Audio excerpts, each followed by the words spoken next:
Well, I want to welcome everybody. By my clock here in South Dakota, it's 3:30 on the East Coast where Howard Zehr is calling in from. It's 4:30 p.m., so we'll go ahead and get started.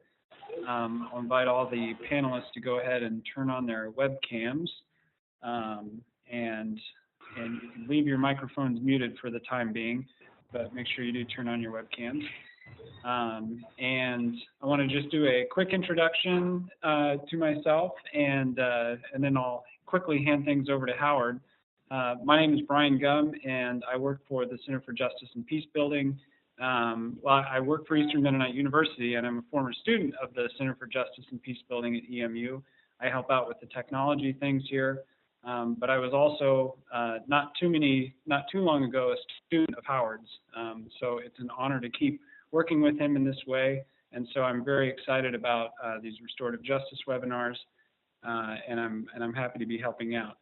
And so before I turn it over to Howard, I'll just give everybody a little bit of an orientation to the software that we're using to run this webinar today and how we'll make use of it over the course of the next hour and a half. The primary way, well, the only way that attendees will be able to participate in the conversation, which we do want to allow, but the way you'll do that is by typing into the chat window down in the bottom right part of the window. And what that'll, and if you want to send a message, if you have a question about any of the content, or you'd like to hear one of the presenters make, to expand on some of the things they've talked about, you can type that in, and if you can send it specifically to Jen Bricker, who is one of the panelists listed above, you should be able to send it directly to her. She'll be collecting those questions and then forwarding those to Howard, and then Howard will find times in the conversation over the course of our time together where we can kind of inject those questions into the discussion. And so that's how everyone will have a chance to kind of feed into the conversation, so we can have some semblance of conversation here, even though most of the video and audio will be happening from Howard and our guests. So that's how to participate. So without any further ado, I'll turn things over to Howard. Thank you, Bryn, and welcome to all of you who are joining us this afternoon. We're excited about this topic, restorative justice. When restorative justice goes to prison, it's a growing area of application, not just in this country, but in many other parts of the world. And so we have a chance to talk about that. It's been a snowy day here in Virginia. I hope the rest of you are having okay weather. As Bryn said, if you will have any comments or questions, send them to Jen, and we're going to leave a lot of time the last half of the webinar to address those questions. Yes, this is Leo Carroll. I'm also trying to join the webinar. Guests for the day. First of both of these guests are longtime friends. Are you on the phone? I'm really pleased to have them on. Yeah, me too. I've known Tyrone since about 1990. I thought this picture on the left is Tyrone in the early 1990s. Phone number, so Tyrone was a life sentence prisoner. What I've got here is, I don't know, 12 or 13 years. You'll have to answer that. When I first met him, they wanted to do it player in my book, Doing Life. Chat he helped form. To really consult with me and give me advice. Do you have that on your screen? Frankly, given the track record of combination in Pennsylvania, none of us really expected to ever see Tyrone on the outside. I called the number. So the second picture that I did of Tyrone outside in Philadelphia means a lot to me.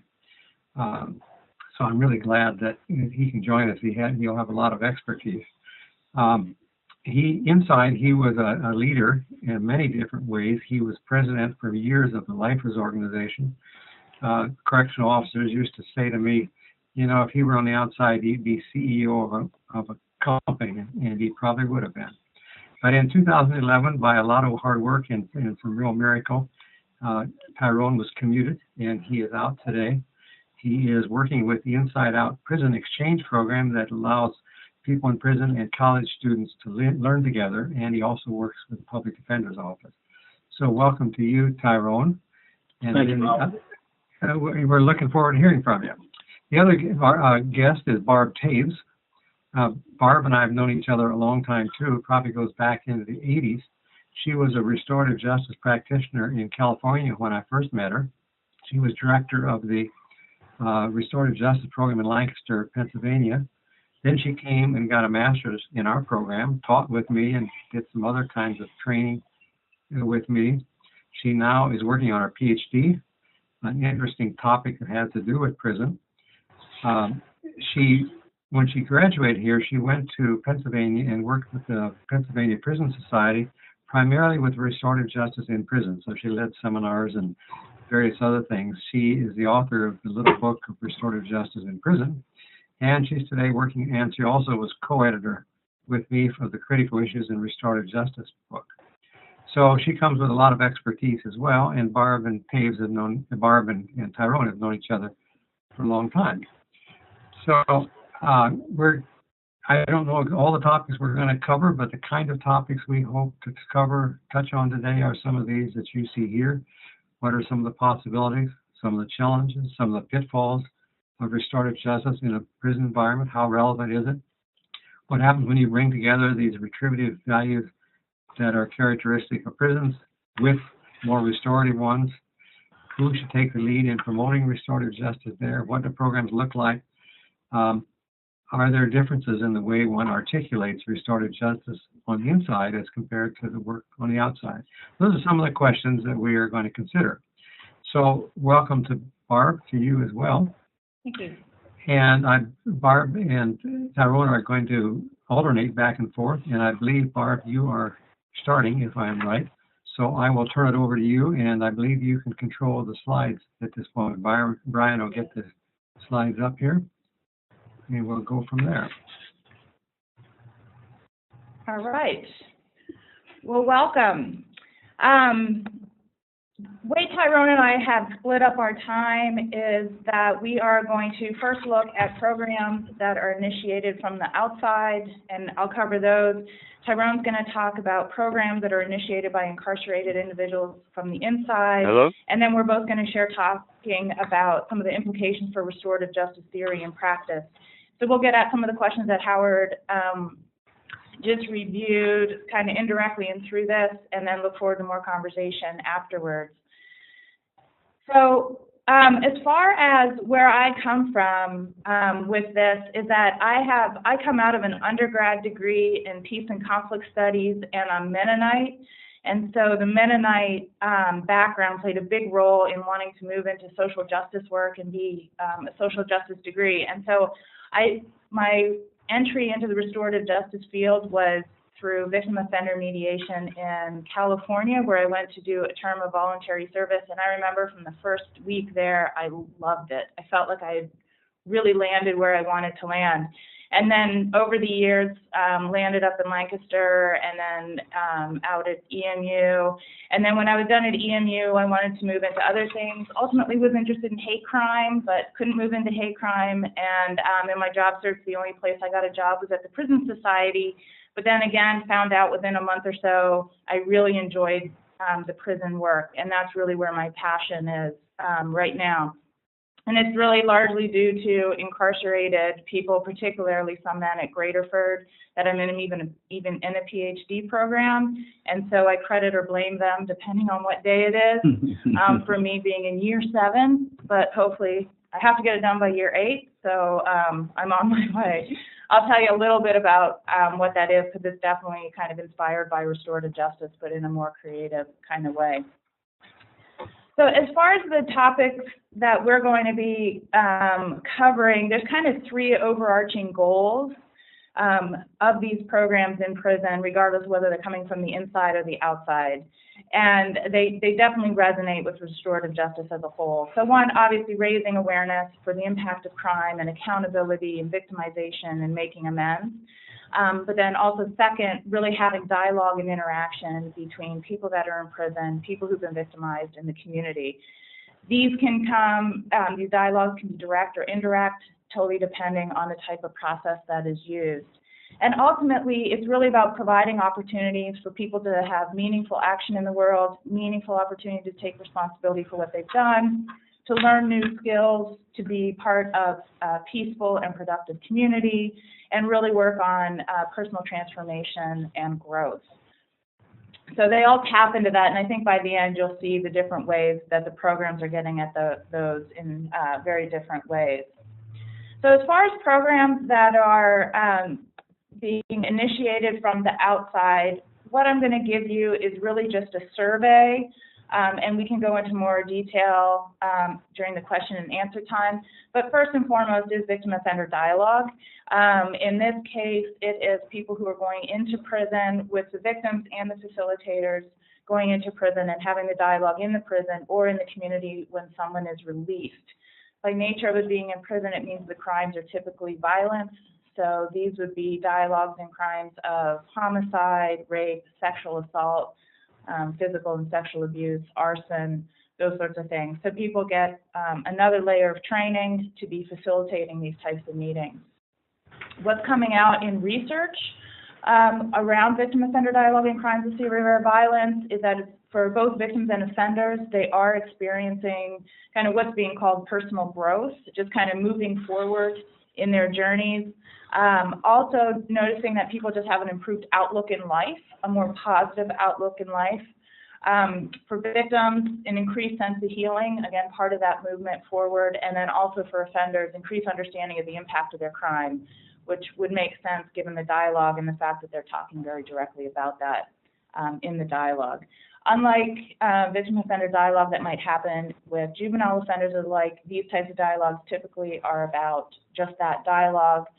Very rarely would there be conversation about restitution or sentencing, but that certainly is happening where there are dialogue processes where sentencing is being determined. Kind of another layer that kind of broadens the circle of who's involved is what I just loosely call group dialogue processes, and that would be group discussions that bring together unrelated victims, offenders, and community participants together to have conversation about different justice-related topics such as victimization, restorative justice, social consequences of crime, personal experiences with the justice system, personal experiences with victimization. For these, they're unrelated, the victims and offenders, so it's different than a victim-offender dialogue in that way, but what they're finding, again, with research is that people are having, at least in some degree, the same kind of impact from these group dialogues that don't involve people who are related by crime, in that they're having experiences of personal growth and transformation.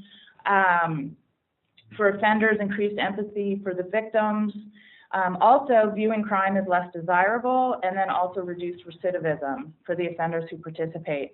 For victims, they're also receiving apologies, vindication, validation, that even though it's not coming from the perpetrator in their crime, they're still experiencing it with this environment. And also for both victims and offenders, an improved ability to express their needs, that something goes on as they're talking and have their dialogue, having their dialogue over weeks, that they're just better able to articulate that. That's not working. A third process is ones that I call more offender-focused. They might be workshops or circles where the goal is to really have people think about their individual journeys and transformation. My name is Paul Vanderham. I'm trying to fit in on this those issues RJ will come Goes into to Prison play whatever webinar.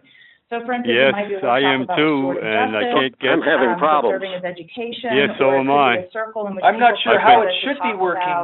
Their own personal I thought that you could use your phone. I've been like imagine a circle of women sending messages via chat to the host, one and he's is doing. Bringing people, I just sent a message and he said he's in on the webinar and he can't call back, but he can respond by email. Well, I've been for transitions back home. And are you seeing any live image on your computer monitor? No, I don't see any live image right now. I tried several different things. A few days ago I tried to get on and I thought I had everything types of problems, particularly okay, and I thought I'd just get right on, and no, I can't get on. Yeah, well, I'm on. Finding that people are learning the skills to live more. How'd you get on? In terms of trust, problem solving. Well, I had the WebEx and followed the instructions, and I got on. Is the honor dorms. And all I can see is that are creating kind of PowerPoint slides. In the prison that are separate from the general population, where they I can't hear anything, so I can see these PowerPoint slides.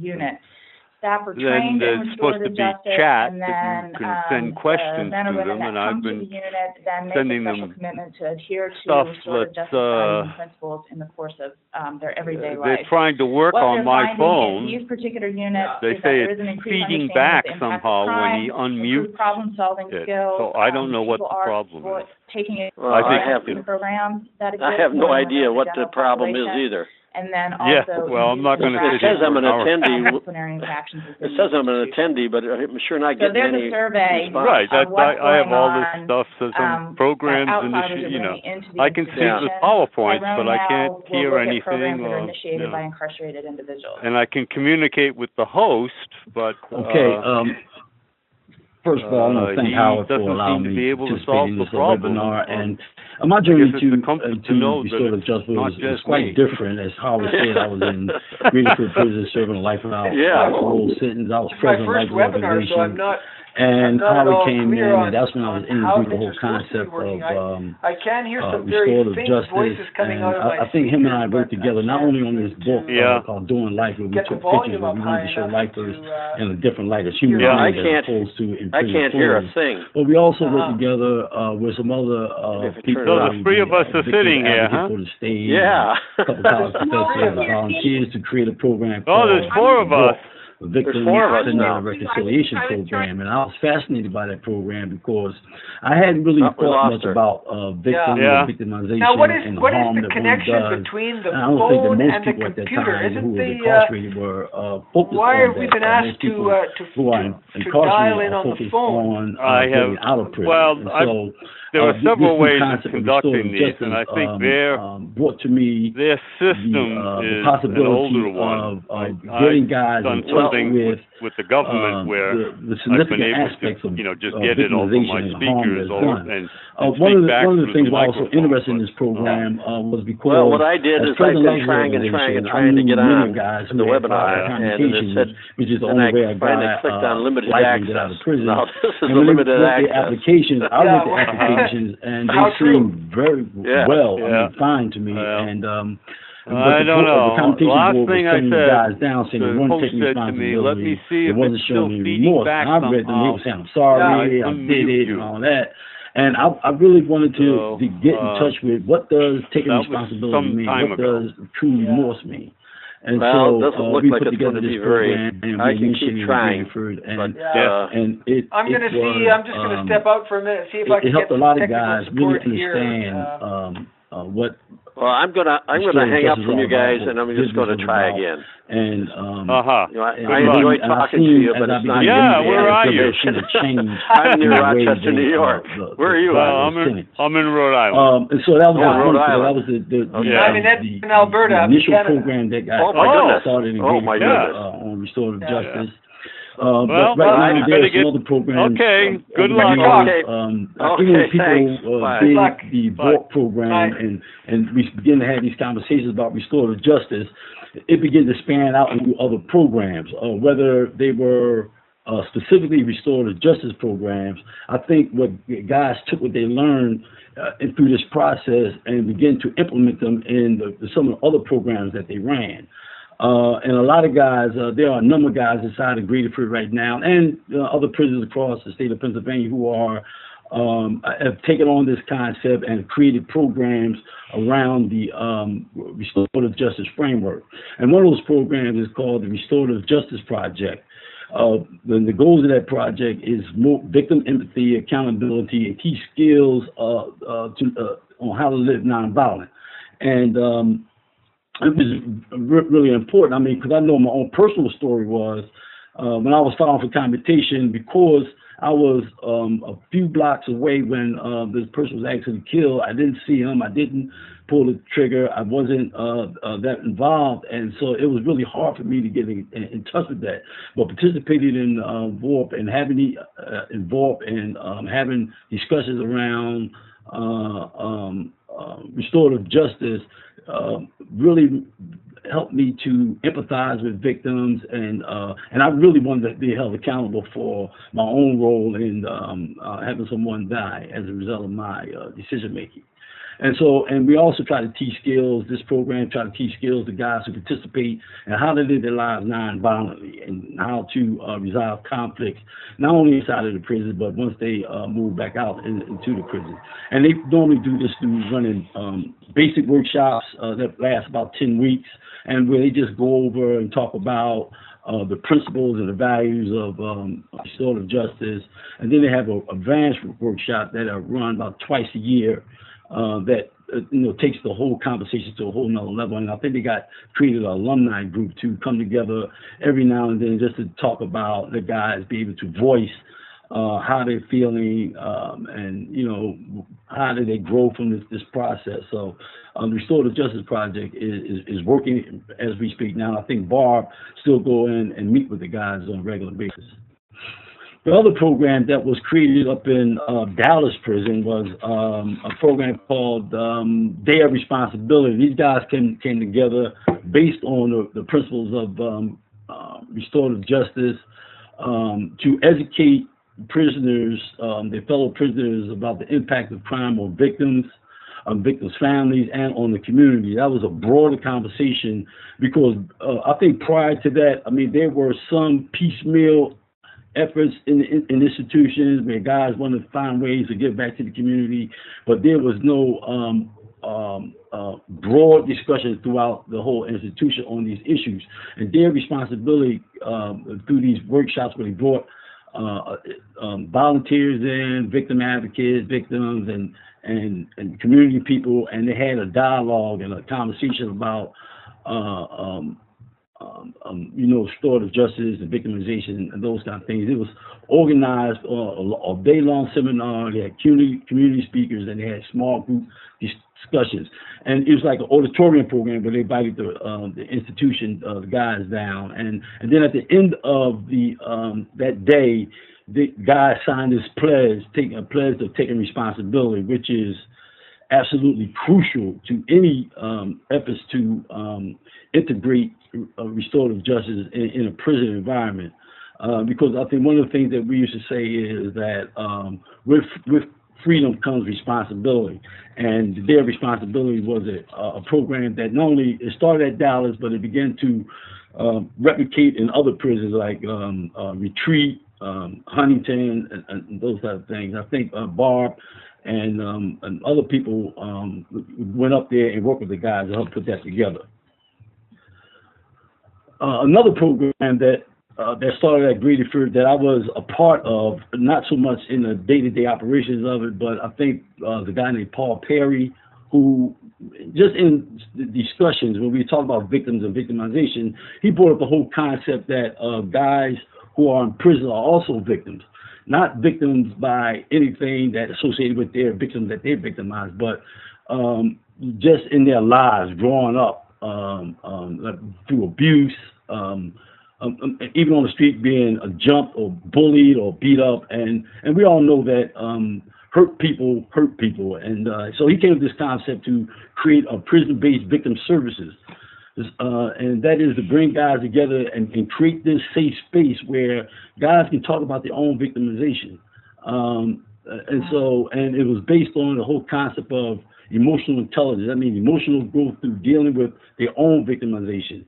And I have to say, I attended some of those sessions, and and I was really surprised at the level of openness and honesty that guys stepped forward and talking about their own victimization. I'm talking about to the point of talking about abuse when they were children, molestation when they were younger, and those sorts of things. And it was really, really powerful. And guys, because they had this space, they really grew as human beings from this process. I think that sometimes people who are hurt and we don't have a chance to verbalize it, it manifests itself in other ways, and some of those ways is by victimizing other people.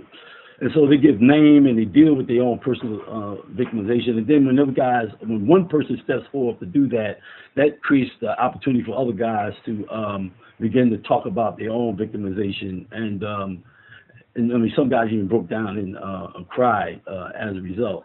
And so this prison-based victim services program is not only just to sit around and talk about talking in dialogue, but it's also to support one another. And the whole program is peer-led. And as a result of the VORP and just bringing restorative justice being integrated into the Graterford community, as President Life's organization, and around that same time, I think in 1992, my sister was killed, and that was the first time I had ever experienced a violent death in my family, and so that was another level of bringing me into awareness of what victims feel.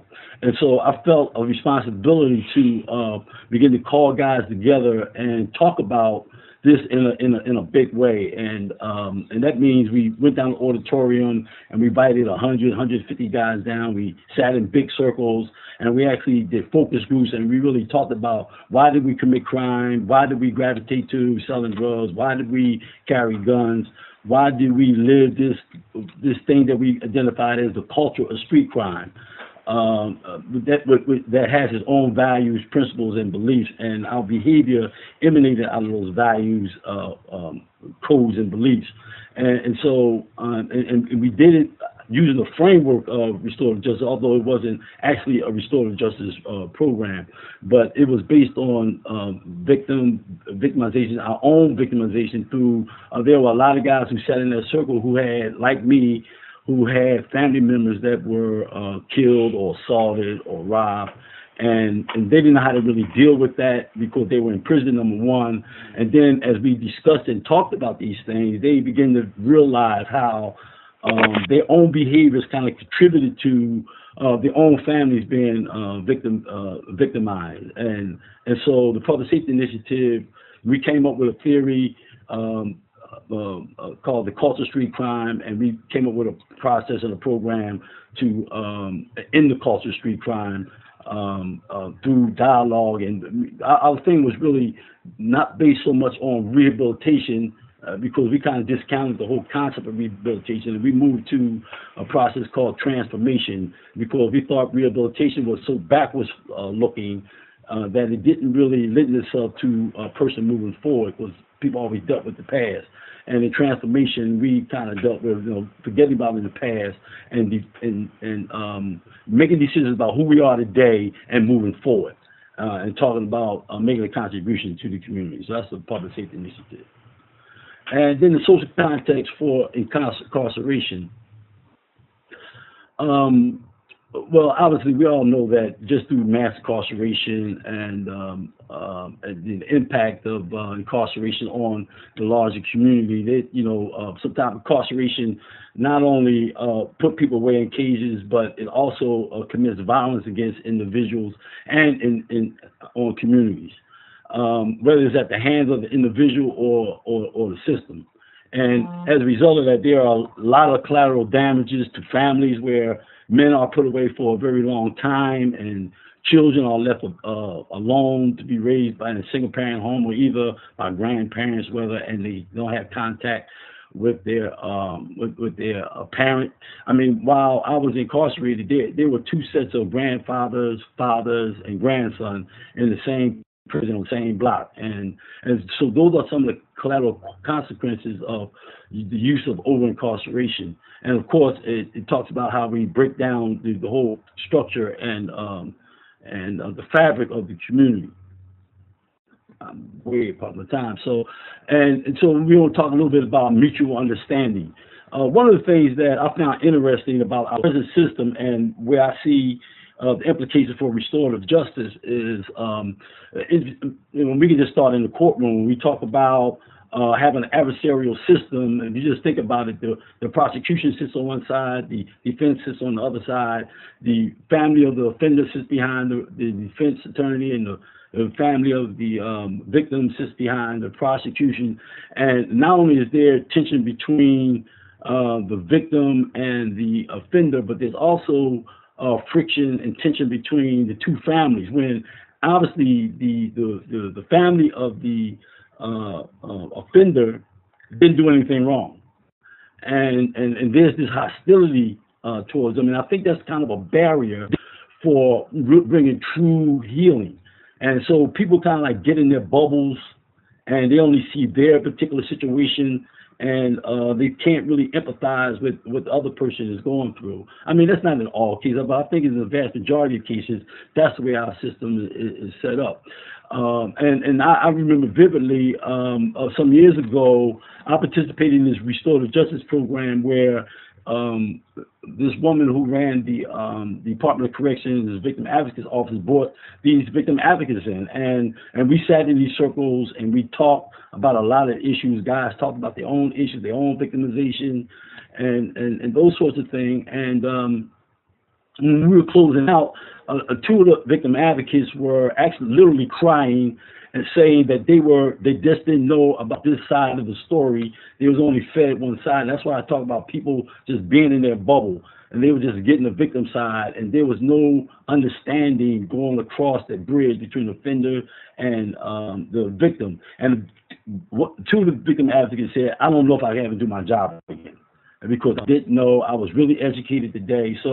And when we talk about trying to bring these bubbles together where people can see and respect each other's experiences, instead of just standing in our own individual bubble and think what we're doing is the only way, the right way to see that. And that's the victim's advocates part. But it's the same thing on the prisoner advocates and prisoners themselves. I mean, sometimes we focus on our own pain of being in prison, that and we see our worldview is viewed through inside of the bubble that we live in. And so programs like VORT, Restorative Justice, Dialogue, Sitting in a Circle, sharing stories and respecting each other's experiences is really will begin to pop those bubbles, and people can collaborate and work together and bring healing to the whole community. One of the things when I look at restorative justice, not just restorative justice, but other programs,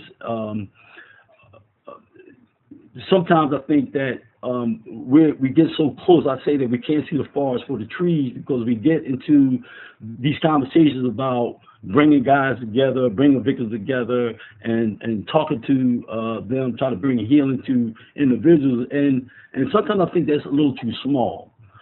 Because I think we really need to really look at that there's a larger problem going on in our world, and it's not just about based on the things that individuals do. And we can heal as many individuals as possible. We can heal victims. We can bring prisoners or offenders who committed crimes, bring them to a point where they live nonviolent or live lives where they don't cause any more victims. And that's a good thing. I'm not criticizing that, but I mean, there's a larger context that I always say that that's like assembly line work, where we just fix individuals until we broaden our perspective and we talk about restorative justice, bringing restorative justice to transforming our system. There's always going to be this replacement factor, because some of the victimization that happens in our community will continue to hurt people, and when people get hurt, they hurt other people, and it brings them to prison, and just a continuing cycle. And so what we really need to be working on, while at the same time that we are healing and helping individuals, that we are also transforming systems so that it lessens the likelihood that people will be hurt, and we begin to bring down the need for healing and mediation when we have whole, healthy communities where people do not see the need to harm one another. Okay, that's it. I'm just going to cover 3 implications that have really come up in the work that I'm doing. Just a quick story. I was meeting with the alumni group of the Restorative Justice Project on Friday, just a couple of days ago, to talk about the Little Book. And we were talking about restorative justice and its application of the prison environment and architecture and that sort of thing. And one of the guys just scoffed and said, "That's just putting sweet on the nasty." And what he's getting at, it really tapped into this thing of restorative justice and the values and the practices and the goals and the foundation of it being really in conflict with the punitive, dehumanizing, disrespectful environment of prison. That there's a few critical questions to be asking oneself when you're doing restorative justice in prison. The potential for restorative justice just to be putting sweet on the nasty, just being a superficial thing that's being done, and really can it reach its full potential inside a correctional institution. The pull of the actual prison environment is pretty strong, so concerns the co-optation of what's going to happen there. Also, just questions of should it be done in prison because of this. Is it rightly should be done? Is it just offering just kind of this fake kind of experience within there? Which then kind of moves into questions about transforming the environment. Does restorative justice have something to say about changing the cultural environment inside a prison, the architectural environment, design, and those sorts of things? And that's where my interests have really gone in the last few years. Prison design has really changed as justice theories designed. They change with each reform movement. And is restorative justice one of those new forms of justice that we should be thinking about what it means for the design of prisons, but also what does it mean for the design of other spaces in which justice occurs and in which restorative justice occurs?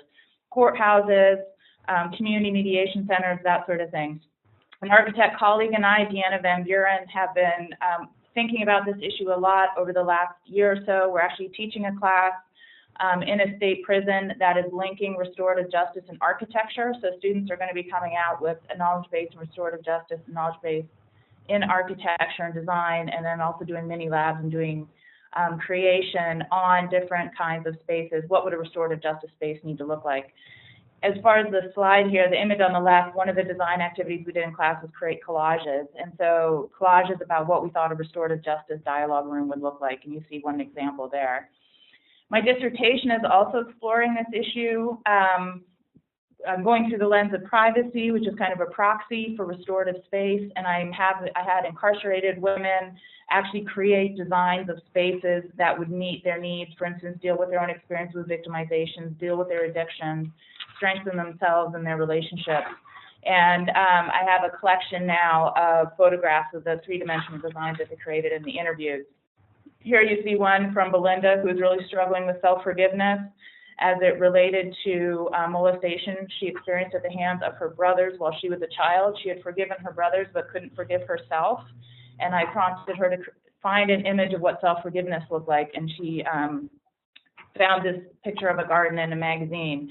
So there's a lot of questions here about what's the role of nature, windows, outdoor space, indoor space, and connecting restorative justice with environmental psychology and evidence-based design. There's a lot of literature about it in house environments and how might we be thinking about these sorts of things differently. The final one that I think is really important and I think is a good way to end the presentation part is around this idea that people in prison aren't just service recipients when it comes to restorative justice, that they're far more than that. They are fully capable of designing their own programs and running them.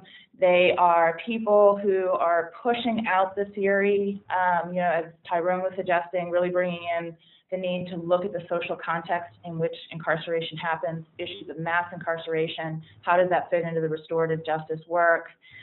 They are educators, they're practitioners, they're doing conflict resolution on their blocks, they're doing all these different kinds of things. They're receiving grants, they're getting money to do the work, and I know at the end of, now 13 years in, there are people in Pennsylvania prisons that I consider my colleagues.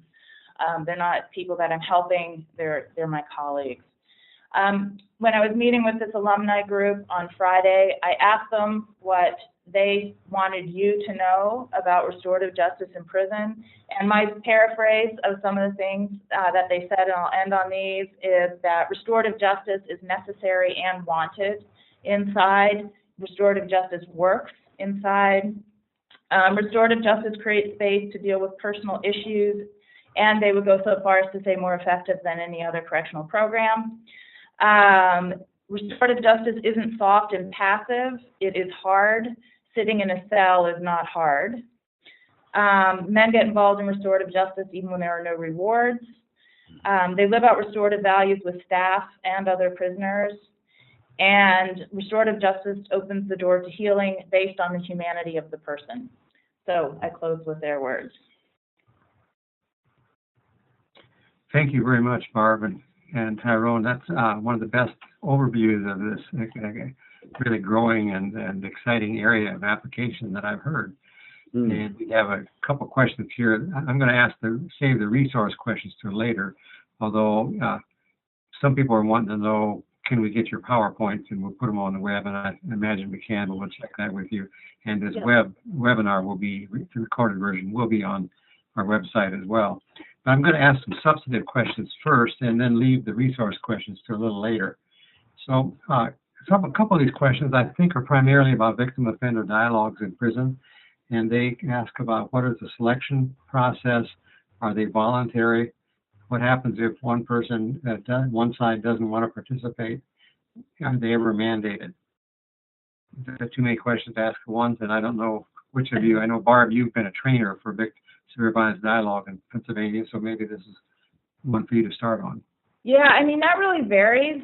There are, the last I knew, 30 to 40 programs, there might be more by this point, that are doing violent crime dialogue, and they all have their different policies on that. Some, in some programs, like in Pennsylvania, only the victim can initiate a meeting with the offender. In other states, it can go either way. I can't speak to what other states are doing. I know in Pennsylvania, it's not mandated for an offender to participate if the victim contacts them. So Pennsylvania is a victim-initiated state, so only the victim can initiate that process.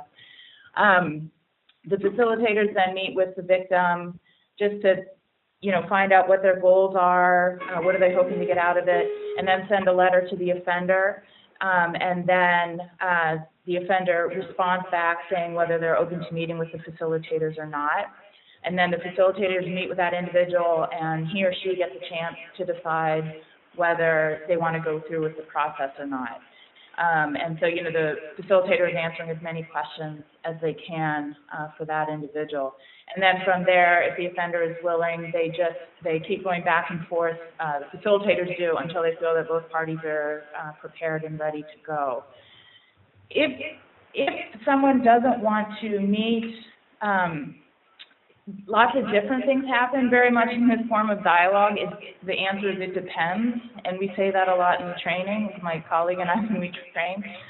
Sometimes just starting the dialogue process on the part of the victim is enough for them. They did what they needed to do, and the fact that the meeting's not happening isn't necessarily a big problem. Other times, they might be able to facilitate some kind of communication through letters. Sometimes the fact that there's no meeting even answers their questions that they may have had.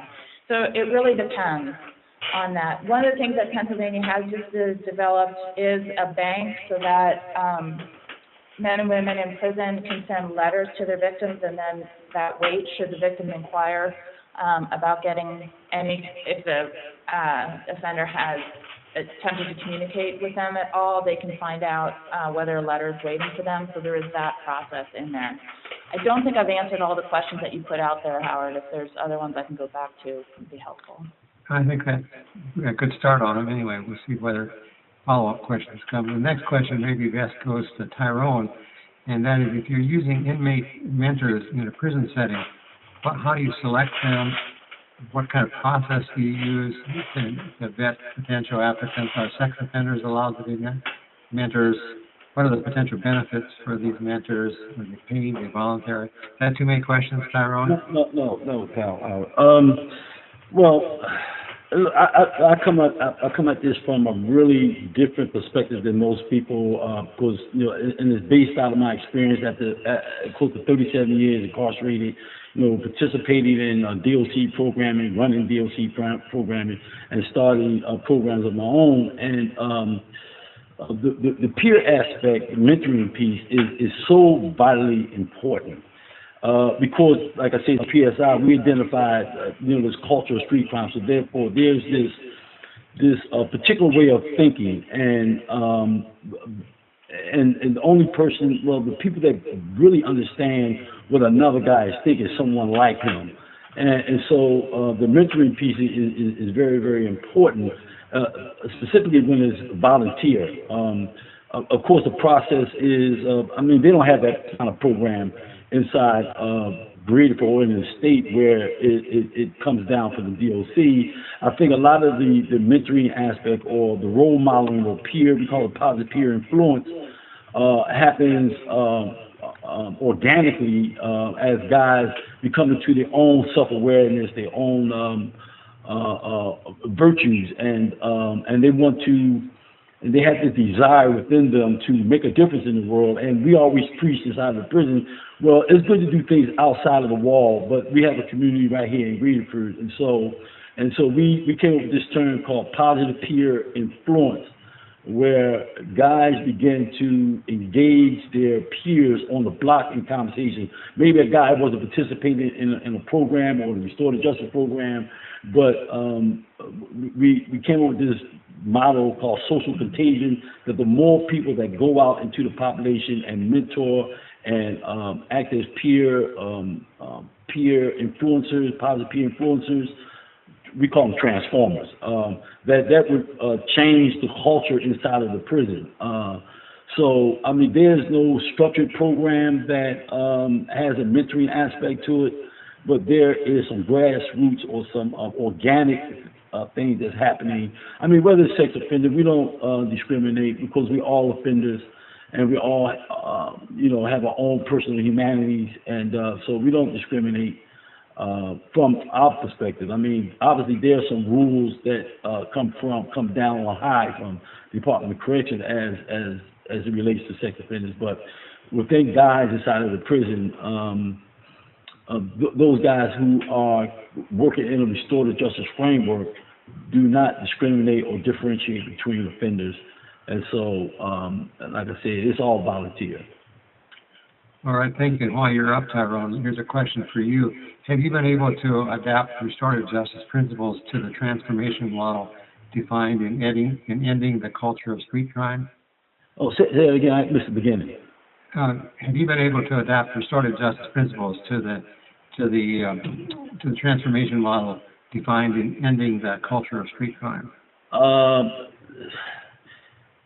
When I was inside, I was, we were able to integrate some restorative justice principles because we used to have these really deep, profound conversations, dialogue in these huge circles, asking questions to one another, holding each other accountable for our responses to questions when we thought guys weren't being honest, and all in an attempt to get guys to this point where they could voluntarily step up and begin to take responsibility, not just for their crime, but begin to take responsibility for their lives and for their communities. So we tried to integrate some of those principles, but it was difficult sometimes when you have 150 guys sitting in a circle, and a lot of these guys don't really know what restorative justice is, never participated in programs of any level before, and so we realized that we talked about this specifically about how do we include these kind of principles, and we felt like we had to do them slowly because there's always conversation about victimization and victims because a lot of guys deal with this tension because guys in prison think that victims are the ones that's keeping them in prison and don't understand their circumstances, and so we had to deal with that subject very delicately in that environment, as opposed to running a restorative justice class and doing orientation and those kind of things. So, one of my hopes is to begin to implement PSI out in the community, is to begin to integrate restorative justice principles inside of it. All right, thank you. There's next couple of questions might go to Barb. One of them is specifically to you, Barb. How much of the book, Restorative Justice in Prison, that you did has been formalized as program inside prisons? And also relatedly, you've been talking about men in prison, to what extent are these available to women's prisons? Aha. Yeah, we realized that actually we were getting ready, that it was very heavy on the men. Yeah. As far as what's been implemented in the from the Little Book, I don't know. I would certainly love to be hearing from people about what they're doing. I know from the Graterford experience that they're really being creative and finding different ways to apply a variety of different restorative justice things in the institution.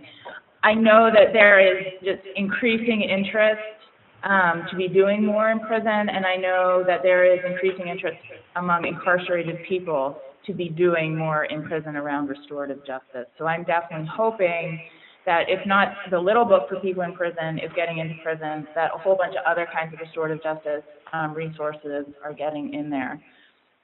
And as far as the women's institution, the women's stuff, there is things happening in women's institutions.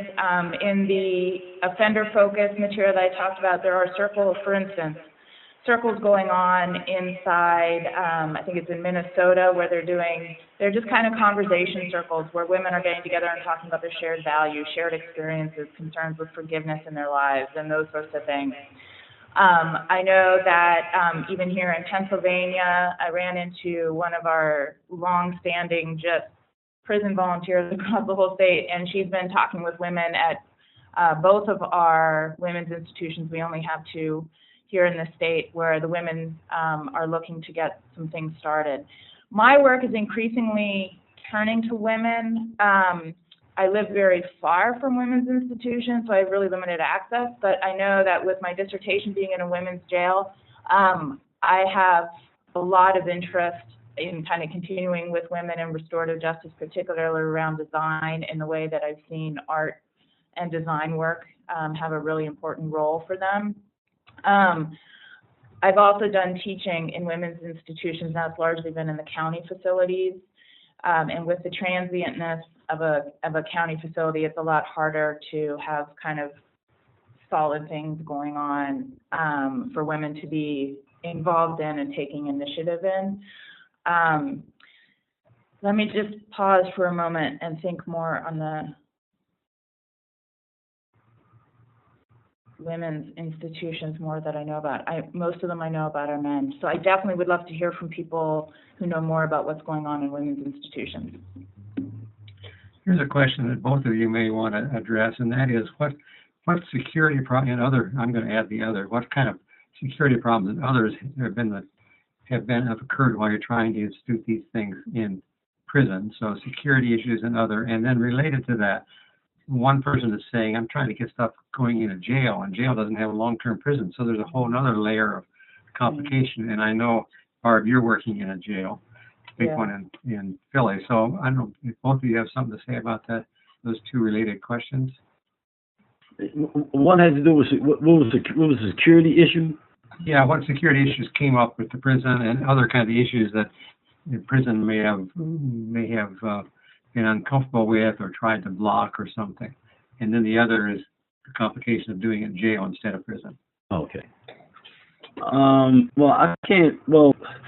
See, my experience is kind of skewed because I was in Graterford prison and anybody has any experience with Graterford prison understand Graterford prison was a very progressive prison in terms of activities and programs and those kind of things. Yeah.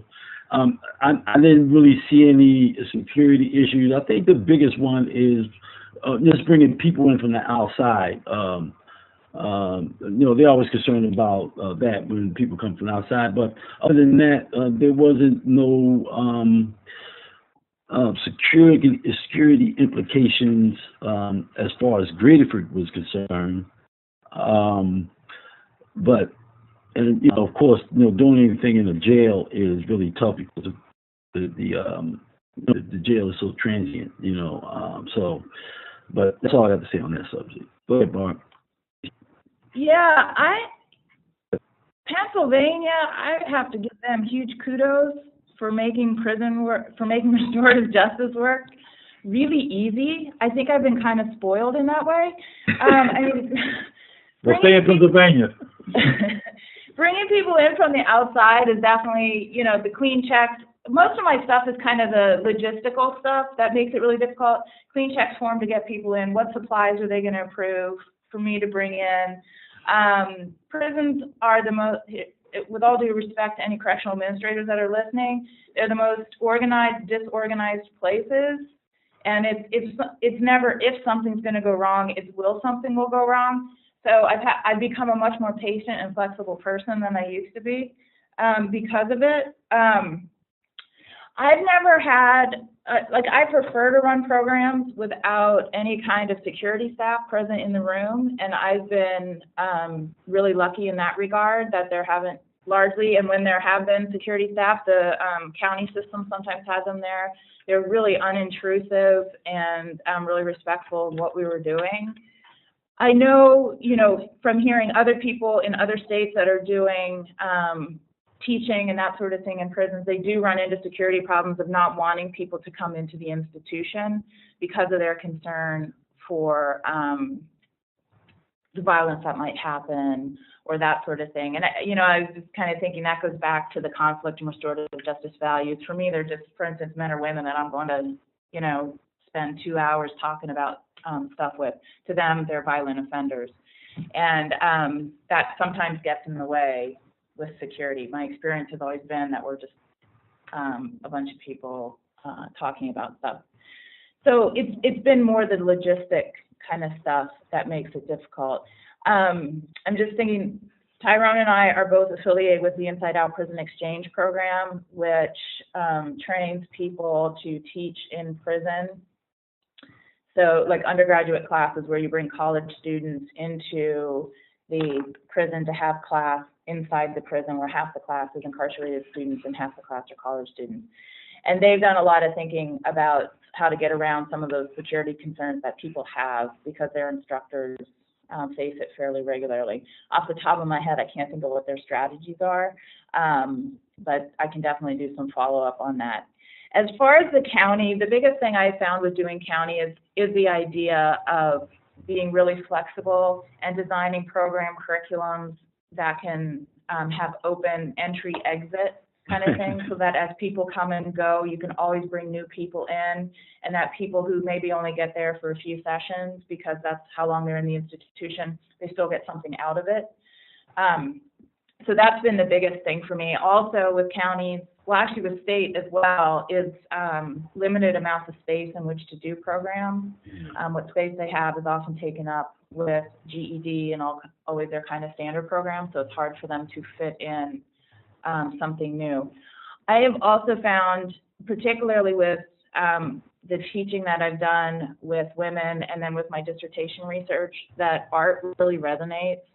And I really encourage people to think about doing collaborations with artists and doing programs that incorporate art as a way of kind of other ways for people to communicate about their experiences and ways that might be safer and don't necessarily require the same level of ability to speak verbally or to communicate verbally. I mean, the art that I've done just in the last year in the county facilities has really been quite amazing. And then art actually serves very much a restorative purpose. So I think it's part of the kind of RJ toolkit if we think about it that way. Barb, I want to say one thing on the security issue. This is not security from the standpoint of something going wrong, but it's more how security is an impediment to real restorative justice in this context. And when we put PSI together and we wanted to have these discussions, I personally went to the superintendent and asked them, could we use the auditorium without any staff? Simply because I know that because of the barriers between prisoners and security, that if security was around at the time we was trying to have these conversations, guys were reluctant to open up and really be honest and those kind of things. And I knew that going in, and so I asked the superintendent, could we have the auditorium just to ourselves on Saturday night, come down there and then just be community people and have a conversation without staff people around. And the other thing, Howard, I think we dealt with this in VORP where we made it all volunteer.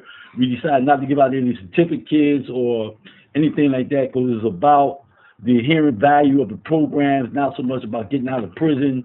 And so there's always this delicate balance between doing something for its inherent value, while some people may see it as an opportunity they can use as something that they did good and use it to get out of prison. And we didn't want VORP to be that way, and I didn't want, using the same principle, I didn't want PSI, I didn't want guys to get into this conversation thinking that, well, some staff around and therefore, they're going to notice that they're in this program and that will help them get out of prison. Because it wasn't about that. It was about the inherent value of what was being talked about and discussed. Good. Well, the questions are pouring in now, so we won't get through them all, but I'll keep working at it here. While you're on this topic, there's a question from Italy where Italian churches have been doing prison ministry. Now they're interested in doing restorative justice work in prison. So any tips or suggestions about advice about how to start a program, obstacles to avoid, anything like that comes to mind?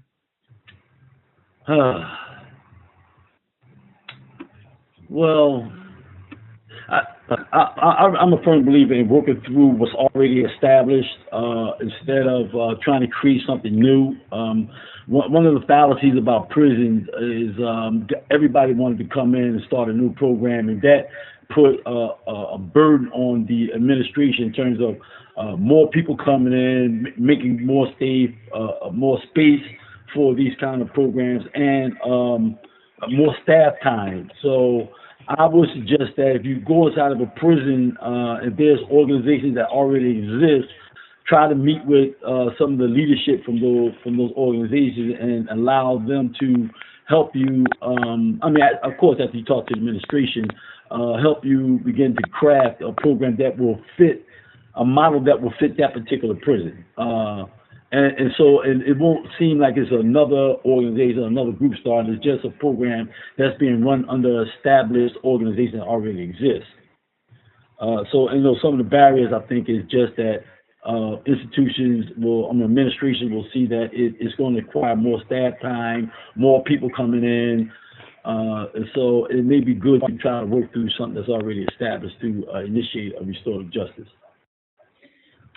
What I would also encourage is, to the degree that you're able, actually talking with if they have them, established inmate organizations in the prison that you want to be doing the work. Did I just say that?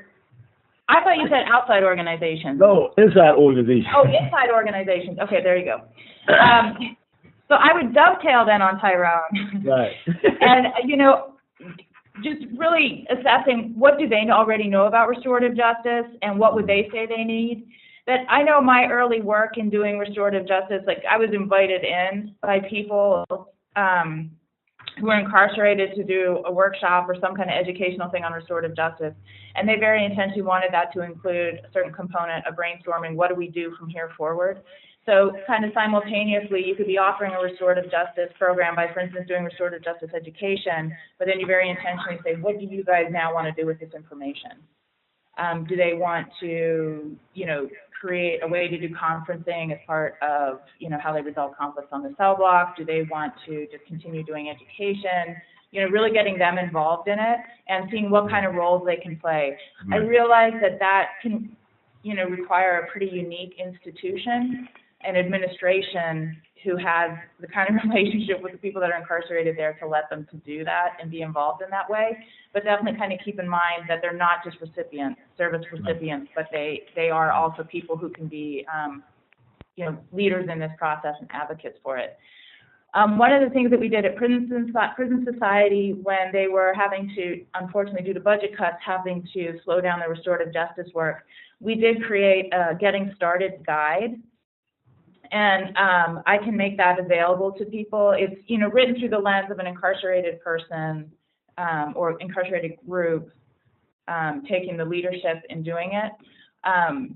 But it at least might get you thinking about what some of the conflicts and barriers are. So I guess talk to administration, talk to existing inmate organizations if they're there, talk to the people that are already involved in the prison ministry who are incarcerated. What might they think? I mean, that might be a natural way to do a Bible study of some kind using a restorative justice text and see what it sparks for them inside. And another thing is, one more thing on this, Howard. I think it's important to really think about and strategize the way you talk about restorative justice to administrators, because they look at it from their perspective like, well, how is this going to benefit me? And so you can talk to them in ways, restorative justice, how it will benefit the institution, the correctional officers, and the guys that they oversee. So if you think about that way, because every time I want to initiate a program, I always took to the other side and say, well, how is this going to benefit the institution? Why would the administration approve this program? So. Mm-hmm. And be prepared for that question too from the people that are incarcerated. What do right, they get? Absolutely. Yeah. Yeah. There's a cluster of questions here that you've partly addressed, and that is, how do you best involve staff? Are staff ever involved? How do you ever train staff in this? One question says, the program we are working on at Oregon State Penitentiary combines staff and inmates working together to change the culture inside the prison. Have you ever seen that happen anywhere? Has it worked? Has it not worked? So the question is staff. That you haven't seen. That is, I think that is fantastic that staff and prisoners will work together in a program like that. I can't see that happening in Pennsylvania. I mean, it's a possibility. Or there may be some maybe Barb in some other institutions, but I haven't seen it happen in Graterford where staff and prisoners work together side by side in a way to bring about change in the culture, so. But it's a dynamite, and I think that is awesome that can happen up in Oregon. I wish that that was possible in Pennsylvania prisons. I think that if someone would probably put together a program and bring it to the Secretary of Corrections, he may be amenable to something like that, because he's a progressive thinking guy. And I think it'll be really good when we talk about changing the culture, each side respecting each other's humanity, because of course guards see prisoners as deviants and prisoners see guards as deviant, and so there's all this tension and barrier. To break that down, to put them on equal footing, and where they can work, restorative justice principles together would be awesome. Yeah, and I just want to give kudos to the folks in Oregon too. And if I can just play the quote-unquote Mennonite game, I don't know if you're the group that knows Melissa Crabb, maybe. But I've heard of some really great things happening in Oregon prisons where the people that are incarcerated there are really moving this forward. So that's really cool. Inside out. Yeah, and inside out. I think staff are really pivotal. I know with the honor dorms and that sort of thing, staff become much more integral to restorative justice because of the way it plays into the life of the unit. I know for my work, I mean, just on the basic level, that I have to have staff as my friend if I want to do any of the work that I'm doing. And so I work very hard at, let's say, having a restorative professional relationship with them, and that I'm always carrying myself in a nice, respectful way, which in Pennsylvania is really easy to do. I haven't done any work with staff. I think it's an important thing to do. Also, just because of staff have their own conflicts with each other. Just like it's a difficult environment to be incarcerated, it's a difficult environment in which to work in. And so I think restorative justice has a lot to offer even on that level. If we put people in kind of their little bins, staff really could benefit from what restorative justice can offer. I'm thinking about a colleague of mine who's a grief counselor in the Philly system, and she does grief counseling for both the men and women who are incarcerated in the system as well as the staff, because they're needing those kinds of services as well. So we'd love to hear more of what's happening with that. Yeah, that's the bubbles that we talk about. The guards in their bubble and the prisoners in their bubble, and we need to pop those bubbles so people can collaborate together. All right. Well, again, there's so many good questions here, but here's a specific one about jail. Someone says, I run an impact of crime class based on RJ principles in a jail setting.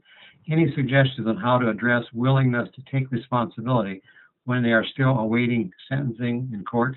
We focus on the impacts of the crime on the victim, families, and community. We focus also on the impact of the past to present victimization on offenders themselves, why they made the decisions they did, motivations for change. So they're trying to help people who are awaiting trial, awaiting court, to take responsibility. And do you have any suggestions beyond what this person has said for that? That is. I mean, that is the toughest piece of this thing, because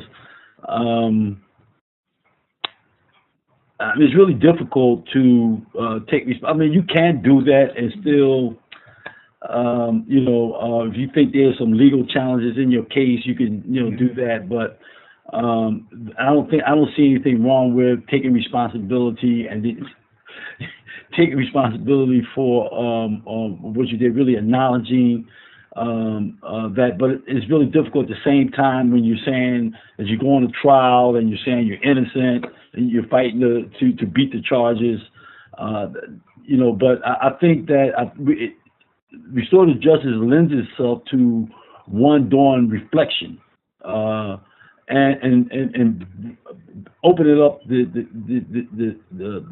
person's perspective, even if they don't admit it in a group or come out and say it. If they can go back to themselves and begin to do some introspection and reflection, that may be an avenue for them to begin to take responsibility from their own self-awareness. But it's really difficult because our system will not allow a person to even take responsibility pre-trial. I know a lot of guys who say they're innocent because they say that, well, I'm innocent of what the prosecution's saying that I did. I did this, but I didn't do what he said. So if I say I'm guilty, if I say I did it, then I got to admit to what the prosecution said. And I know a lot of guys that say I can admit to what I did, but I'm not going to admit to what the picture that the prosecution is painted. So it's very difficult. And so I think that if we can just get guys to just, be in dialogue, be in conversation, so that at the very least they can do some introspection and reflection on those questions. Yeah, there's a place in the criminal justice system where the focus is on make the state prove it, make the government prove it. So your attorney is not giving you much encouragement to take responsibility either. It's a difficult time. Barb, do you want to say anything before I move on? Yeah, I was just going to say, it's that contrast and values thing, just, instead of being about prison, it's about the criminal justice system. So there's just a question of, what's the goal of wanting them to take responsibility before they go to sentencing? Is it to try and get them a less sentence? Is it just so they can present well in sentencing? And just kind of that question is going through my mind. And a couple of things that I was thinking about that has really been helpful for me in my own practice is really meeting people when they're at and recognizing that in this work you might just be planting seeds that aren't going to take root till later, and just having to be happy with that responsibility and all that doesn't happen on a court timeline. It happens on sometimes a spiritual timeline or an emotional timeline. So just kind of being there with that. And I'm just going to come picking up on what Tyrone said about contemplation and reflection and introspection. I think that's really, really important. And with the work that I was doing in my dissertation research, it was really about what are the spaces that you need to do that kind of introspection and reflection. And so I just would encourage thinking about ways that you can create that space for you in your impacted time class, whether it's journaling, art creation in class or out of class, or switching to metaphors and that sort of thing. I do a lot with metaphors, and I found that actually to be helpful if we can get people to think differently about things. Okay, I'm going to switch. By the way, we have people in South Africa and around who are doing this kind of work and are on with us today. So it's too bad we can't just go live and see everybody here. No. There's a question about this evidence-based. You know, there were a day when everybody's wanting everything to be evidence-based. Oregon is saying they need evidence-based. Some prisons are excluding programs that aren't evidence-based. To what extent can you say restorative justice is evidence-based, and how do you deal with that issue? Well, what do we mean by evidence-based? Yeah, exactly. I mean, that's we can talk about that for a 3-hour lecture. There is research out there on like all the programs from the outside. I mean, there is research out there on pretty much all of those. There are definitely some limitations as far as sample size, bias in sampling and all those sorts of things that come into play that you could poke holes in what people are finding. I think you could argue that's evidence-based. I think you can show people research that exists on the success of these programs. Larry Sherman and Heather Strang have a nice systematic review out from 2007, I believe. We can when we talk about resources, make sure that gets on there. That's looking at where it's effective and actually finding that some restorative practices are more effective with people in prison and people who committed violent crime than those who committed nonviolent crime. That said, I just question how do we measure these things? I know that we're in a world where we need to measure these things, and there's good reason to have policies and programs be evidence-based. But what exactly are we tracking, and what's the most important thing to measure? One of the big things that's of concern to me with restorative justice is just experiences with humanity and being able to live a full and human life in the world. And really, how do you measure that in a world that wants to know a reduction in disciplinary infractions, a reduction in recidivism, and that sort of thing? Carolyn Boyce Watson and Kay Prentice have an article about this in a recent Contemporary Justice Review that's kind of a critical look at evidence-based. Some of you might be interested in that. We have about 10 minutes before we need to start wrapping up, and let's get to the resources, and then we'll come back to some of the other ones. There's questions, Barb, about where to find the research you were referencing in your PowerPoint. You referenced the various kinds. Can you give us any guidance on that?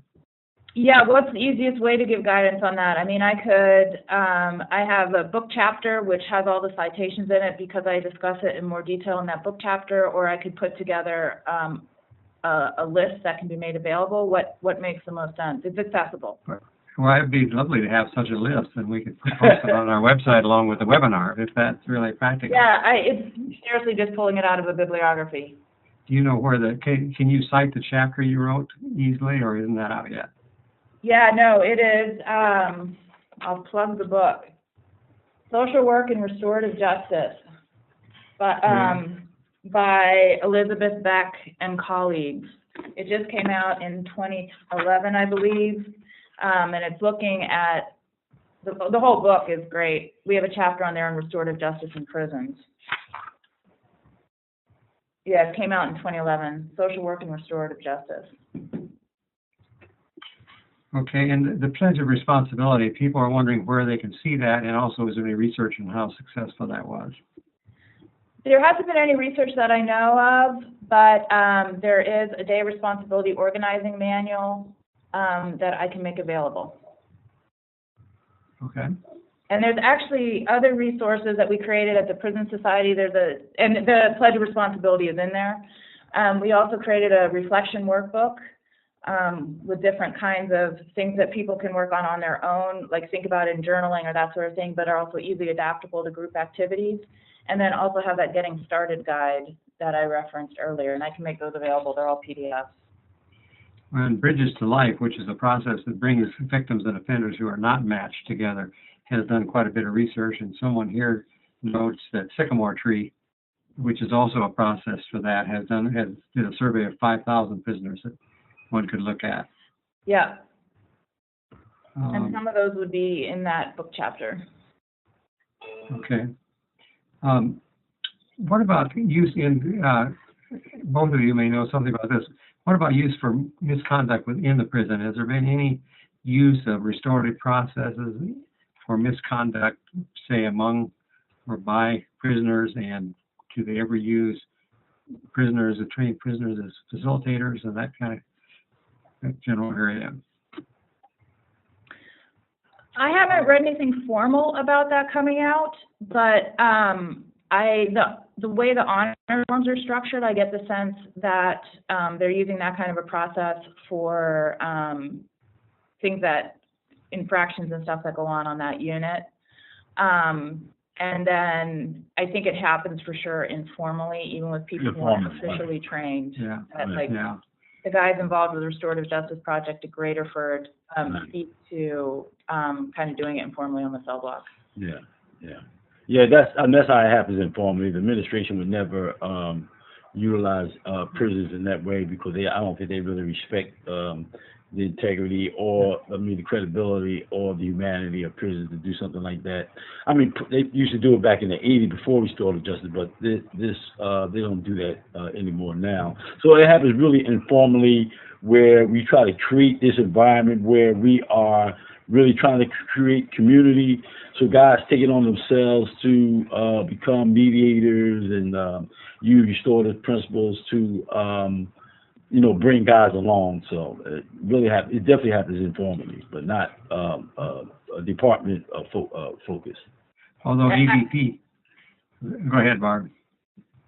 I think AVP, it would, I don't know kind of the ins and outs of the AVP world to know what's happening more formally after people leave workshops outside of the context of what I understand is happening here in Pennsylvania, but I think that would be a place to go to find out. I certainly would love to hear from people who are doing that sort of thing, because it really connects in with this idea of they're not just clients, they're actually practitioners. So I would love to have dialogue with people about that. A couple of years ago, I was up in Muncie, the women's prison in Pennsylvania, and I discovered there's a group of women who have been studying, trying to practice restorative justice together. And if one of them seemed to be going out of line, they would just say, "Is that the RJ way?" So that was a way of applying. I thought that was pretty cool. You mentioned honor dorms. Somebody's asking, are you concerned about the way honor dorms that might be trying to practice restorative justice have become exclusivist or segregated from the rest of isolationist is the word that questioner asked from the rest of the prison population? Is that a concern for either one of you?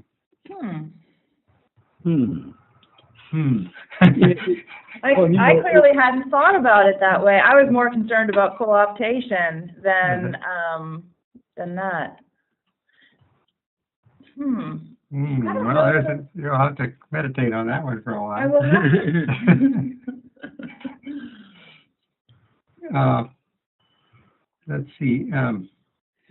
Anything you can say more about specific models of practice, like circle processes, conference, and specific models that are? Somebody's asking, they just like a little more concreteness about models of like circles or conferences or stuff they're being used. Is there anything else you can say about that? Well, depends how concrete they want to be.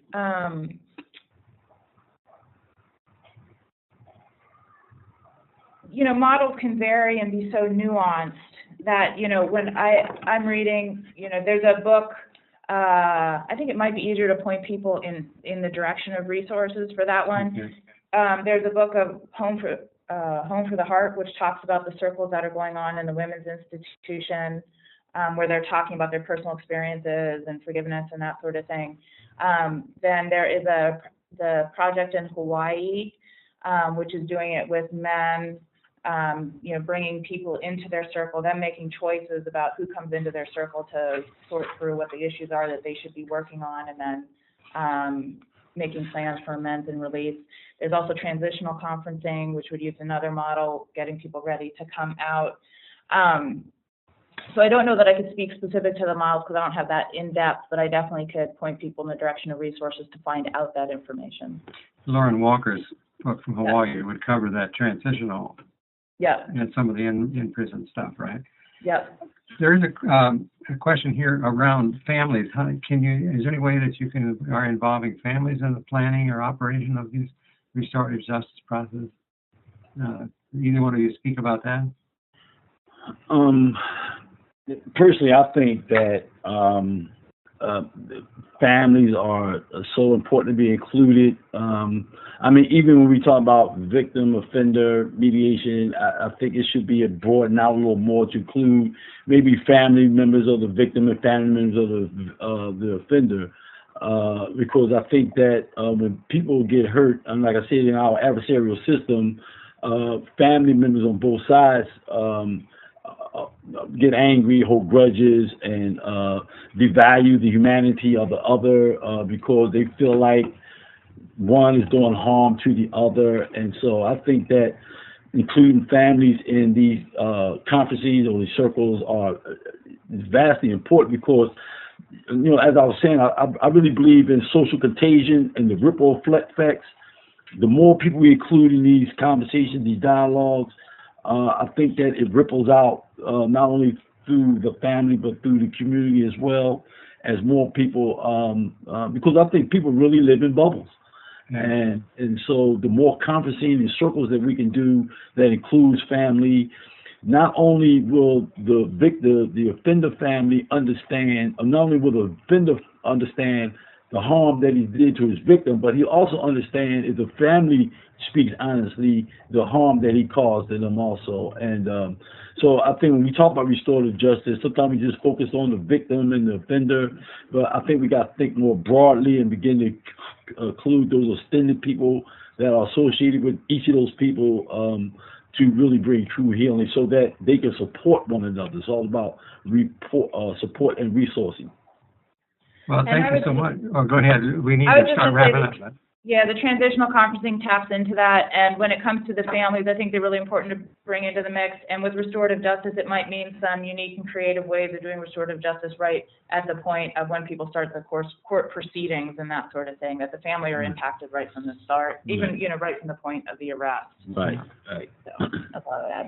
Well, there have been questions about reentry, but as someone suggested here, maybe that should be the topic of a whole webinar next fall. Maybe we can do that. We will be doing a series again starting in the fall. So, well, thank you for. I don't know if we've answered all these questions that are up here, but we certainly had a fascinating conversation here, and I raised lots of interest and lots more questions that we could go on for quite a while. But thank you, Barb, and thank you, Tyrone, so much for joining us. Very welcome. Thank you. Thank you. We'll put this on the web for people to pick up on it later on. And I'm going to turn it over now to Jen to pull it to a close by telling us some of the things that are coming up. I just want to thank all the people who tuned in. Good. I wish you could see them. So, Jen.